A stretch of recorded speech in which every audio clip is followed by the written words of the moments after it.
고림중학교 학생 여러분 안녕하세요. 학생 건강 체력 평가로 배워보는 체력 그 12번째 시간 비만 극복하는 방법에 대해 배워보도록 하겠습니다. 자, 수업하기 전에 지난 시간 복습하겠어요. 자, 지난 시간에 비만에 대해 배웠는데 자, 비만이 되면 안 좋은 점, 운동 능력이 감소하고 자, 만병의 근원이라고 했고 용모가 손상되며 생활 속에서 불편하며 심할 경우 사망에 이르기까지 한다고 했습니다. 자, 비만의 원인으로는 자, 유전적 요인이 가장 크고 특히 잘못된 식습관, 운동 부족, 심리적 요인도 한몫한다고 했어요. 자, 비만의 종류에는 세포 증식형 비만, 청소년기 또는 소아, 어린아이들이 걸리는 게 이 세포가 늘어나면서 세포 수가 늘어나면서 어, 일어난 게 세포 증식형 비만이고 세포 비대형은 작았던 세포가 크게 늘어나는 게 세포 비대형 비만이죠. 이건 보통 성인들에 의해서 나타난다고 했습니다. 자, 오늘의 수업의 개요예요. 자, 오늘은 체중 조절의 원리와 방법에 대해 배워보고 다이어트 시 주의사항이 있어요. 이거 두 가지 좀 알아보도록 하겠습니다. 자, 체중 조절의 원리와 방법. 자, 체중 조절의 원리는 너무나 간단해요. 1 더하기 1은 2, 1 빼기 1은 0. 이런 수학과 같아요. 수학과. 자, 섭취한 칼로리. 내가 먹은 음식보다 소모한 칼로리가 적어요. 즉, 음식을 많이 먹었어. 음식을 많이 먹으면 체중이 당연히 증가하게 되겠죠. 내가 먹은 음식보다 섭취한 칼로리보다 소모한 칼로리가 더 많아요. 그건 당연히 체중은 감소하겠죠. 그리고 섭취한 칼로리와 소모한 칼로리가 같으면 체중은 유지됩니다. 자, 이 당연한 원리를 우리는 실천하지 못해서 그렇게 살을 못 빼고 힘들어하는 거죠. 그래서 결국 체중 조절을 하기 위해서는 내가 먹는 칼로리는 줄이고 칼로리는 낮추고 운동을 통해 소모하는 칼로리는 늘려야 됩니다. 그래야 체중이 감소가 되겠죠. 자, 비만을 극복하기 위해서는 칼로리 섭취는 줄이고 칼로리 소모량은 늘림. 너무나 당연한 얘기고. 참고로 한 가지 알려드리면 비만 연구 사례에 의하면 체중 조절은 운동보다 식이 방법에 더 큰 영향을 받는데요. 즉 아무리 운동을 통해 살을 빼려고 노력을 해봤자 먹는 걸 조절하지 않으면 다이어트에 큰 효과가 없다. 그런 뜻이죠. 그러면 우리 간단하게 어떻게 칼로리 섭취량을 줄일 수 있을까? 칼로리 섭취량은 줄이고 칼로리 소모량은 아까 늘려야 된다 했죠. 그 줄이는 방법에 대해 배우고 있는 거예요. 자, 첫 번째, 정해진 식사 외에 간식, 야식은 먹지 않습니다. 자, 이거 이론으로는 누구나 알아, 그죠? 누구나 아는데 밤에 치킨 광고가 나오면 먹을 수밖에 없죠. 그죠? 자, 두 번째, 물을 자주 마실 것. 자, 물을 많이 먹으면 생각보다 포만감이 있어요, 물도. 그래서 식욕을 어느 정도 억제시켜준다고 합니다. 자, 세 번째, 요즘 이거 언론에서 많이 나오죠. 거짓 배고픔과 진짜 배고픔을 구분할 것. 이거 구분하는 방법은 특정 음식이 먹고 싶으면 거짓 배고픔이래, 거짓 배고픔. 내가 통닭이 먹고 싶다, 피자가 먹고 싶다. 이건 다 거짓이라는 거죠. 근데 내가 뭐라도 먹어야겠다. 아, 배고파서 뭐라도 먹어야겠다 하는 거는 이제 진짜 배고픔이라고. 그럴 때 밥을 먹어야 된다. 그런 게 언론에 나오죠. 자, 저칼로리 음식 위주로 먹을 것. 너무 기름진 햄버거나 감자튀김, 기름에 튀긴 핫도그 이런 거 위주로 과자 이런 거 너무 먹었다 보면 조금만 먹어도 살이 찌겠죠. 그래서 중요한 건 소식이죠. 어쨌든 뭐든지 조금 먹어야 돼. TV에서 가장 조금 이슈가 됐던 말이 그러면 채식 위주의 식단을 짜면 살이 빠지느냐 그랬더니 어떤 연예인이 그런 얘기를 했죠. 그럼 코끼리는 풀만 먹는데 왜 이렇게 덩치가 큰가? 물론 코끼리가 뭐 특성상 덩치가 커지는 거지. 걔가 뭐 풀을 많이 먹어서 비만 그런 건 아닐 거예요. 하지만 어쨌든 뭐든지 많이 먹으면 살이 찌겠죠. 아무리 칼로리가 적다 하더라도. 그래서 먹는 것도 어떻게 보면 습관이에요.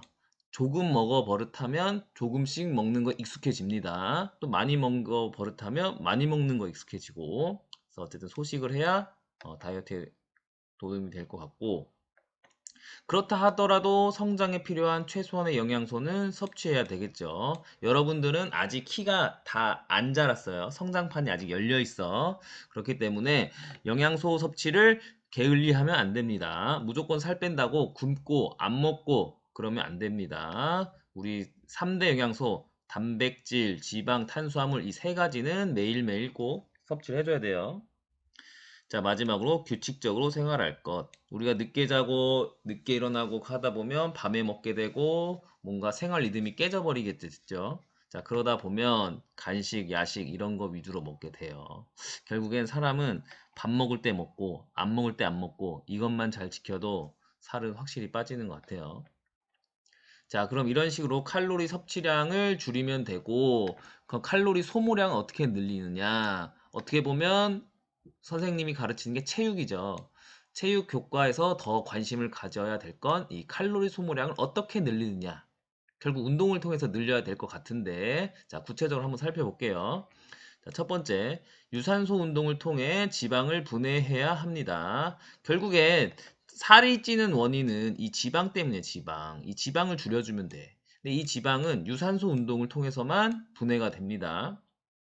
근데 이 지방은 평균적으로 운동 후 30분 후에 에너지원으로 보통 쓰이기 시작해요. 그래서 운동을 내가 시작했다. 그러면 최소한 30분 이상 운동을 해야 합니다. 그래서 운동 계획을 짤 때 중강도로 장시간 최소 30분 이상 운동을 할 수 있도록 운동 계획을 짜는 게 중요해요. 자, 근데 우리 생활하다 보면 어, 운동하는 것 자체도 귀찮고 그런데 30분 이상 운동을 한다는 게 생각보다 쉽진 않아요. 아무리 의지력이 강한 사람이다 하더라도. 그래서 평소에 뭐 등하굣길이나 학원 가는 길 아니면 자기가 꼭 규칙적으로 가는 길이 있을 거 아니에요? 자, 그런 길을 뭐 빠른 걸음으로 간다든지 가능하면 가볍게 뛰어서 간다든지 등교 또는 하교할 때 버스를 평소에 타고 다녔다면 버스를 타지 않고 걸어간다든지 그런 식으로 생활 속에서 움직이다 보면 그 와중에 30분이 어느 정도 훌쩍 지나가겠죠. 그렇게 생활 습관을 좀 잡다 보면 이 지방을 어느 정도 분해할 수 있는 이 운동 시간을 벌 수 있지 않을까 생각이 됩니다. 자, 두 번째. 근력 운동, 이거 오타가 났죠? 근력이에요, 근력 운동을 통해 기초 대사량 늘리기. 자, 이게 뭔 말이냐? 그러려면 먼저 기초대사량이란 의미를 먼저 알아야 돼요. 자, 기초대사량이란 생명 유지에 필요한 최소한의 열량이에요. 한마디로 여러분이 아무것도 안 하고 하루 종일 누워 있어도 소모되는 에너지라고 보면 돼. 그냥 숨만 쉬고 눈만 껌뻑껌뻑 해도 필요한 열량. 보통 성인이 하루에 한 기초대사량이 한 1400 정도 된다고 해요. 1400 칼로리 정도. 그러면 이 기초 대사량이 높으면 높을수록 많이 먹더라도 살이 안 찌는 체질이 되겠죠. 기초 대사량이 1400인 사람과 기초 대사량이 한 2000인 사람이 있다고 쳐요. 2000. 그러면 똑같이 1800 칼로리를 똑같이 먹었어. 똑같이. 근데 이 사람은 살이 찌고 이 사람은 살이 안 찌겠죠. 섭취한 거에 비해 소모한 양이 많으니까. 그래서 기초 대사량을 늘리는 게 중요한데 이 기초 대사량은 근육의 양에 어느 정도 비례를 합니다.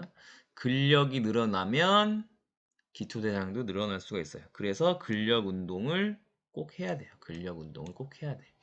자, 너무 지저분하죠? 그래서 기초 대사량 늘리려면 근력 운동을 꼭 해야 됩니다. 그리고 또한 근력 운동이 병행된다면 요요 현상을 현재 줄일 수 있는데 이 요요 현상도 어떻게 보면은 기초대사량과 굉장히 연관이 있어요.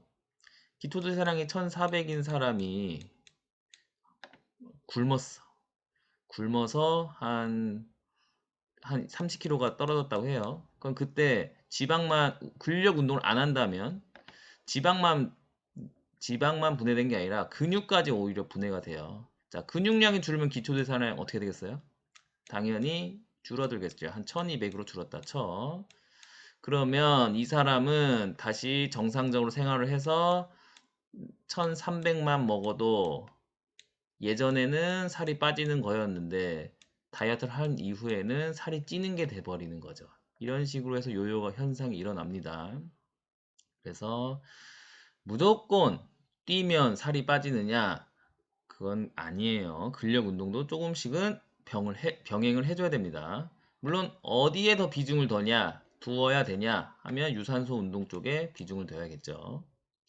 자, 그래서 우리 생활 속에서 운동량을 늘리기 위해 전략 선생님 좀 적어 봤는데 이런 운동들을 시간을 내서 하기 생각보다 좀 귀찮아. 그죠? 그래서 가까운 거리는 웬만하면 걸어 다니고 집에 엘리베이터가 있다면 타지 않고 그냥 걸어가세요. 규칙적으로 운동해 버릇하고 이거 좀 중요한 것 같아. 특히 여학생들. 언제나 뛸 수 있는, 언제나 움직일 수 있는 편한 옷을 입으면 아무래도 사람이 활동하기가 좀 좋겠죠. 이것도 좀 중요한 것 같아요. 선생님 입장에서는. 그리고 여기에 또 무엇이 있을까? 한번 여러분들 생각 한번 해보세요. 자, 그럼 마지막으로 다이어트 할 때 주의사항 좀 알아보도록 하겠습니다. 자, 무조건 굶는 건 매우 위험합니다. 기초대사량이 떨어질 수도 있고 영양소가 너무 적어서 빈혈이나 각종 질병에 노출될 수도 있어요. 심각할 경우 거식증이나 이런 것들이 발생해서 입원해야 될 수도 있죠. 자, 아무리 운동해도 식이 제한을 하지 않을 경우 덩치 큰 근육맨이 될 수 있습니다.